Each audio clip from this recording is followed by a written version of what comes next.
با وجود آنکه اعتراضگران ساعت‌های دراز را پشت پنجره پارلمان سپری کردند، وکیلان مصروف با قبول قانون‌های نو حاضر نشدند عرض آنها را گوش کنند.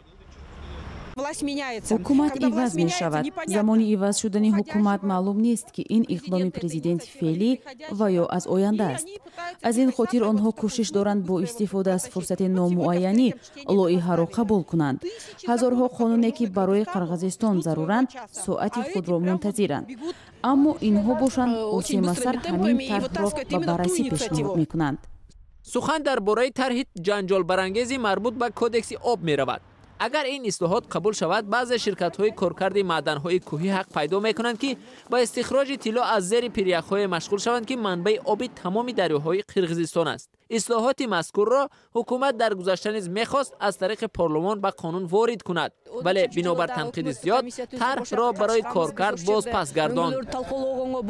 در سال 2013 ما با تشکیل کمیسیون حکومتی موفق شدیم. ما کوشش کردیم که این اصلاحات قبول نشود، ولی معلوم شد که حکومت منتظر بود که ما کرسی ها را خالی میکنیم و حالا توسط وکیلان دعوت ششم میخواهند این خیانت را عملی نمایند. حالا در قرغیزستان تنها یک کارخانه موجود است که زیر مقررات اصلاحات قرار میگیرد. سنترا گولد، شرکتی کانادایی، فعلا با استخراج قومتار یکی از بزرگترین کان طلا در قرغیزستان مشغول است.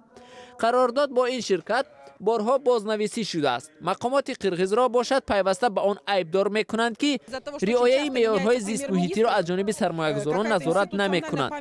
چون این بحث‌ها باعث استعفای مقامداران نیز شده بود.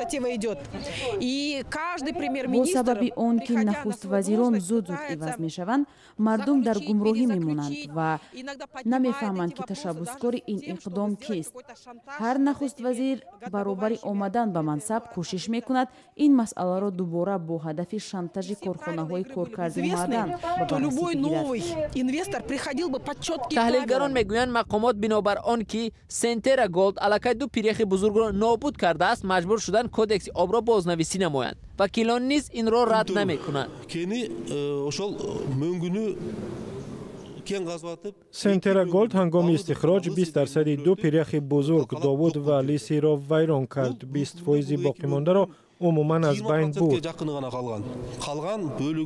عید محمد نظرف یکی از آنها است که از اصلاحات به قانون در پارلمان پشتیبانی میکند. او میگوید قانون مذکور به شرکت کانادایی اجازت میدهد که فعالیتش را در کانهای طلا ادامه بدهد، چون به این هم پیریخ‌ها آب شدند. اما وکیل از ذکر آن که در آینده شرکت‌های دیگر نیز از چنین امکانیت برخوردار خواهند بود خودداری میکند. تنها کافی است که حکومت این شرکت‌ها را استراتژی و برای بودجه فایده آور ارزیابی نماید.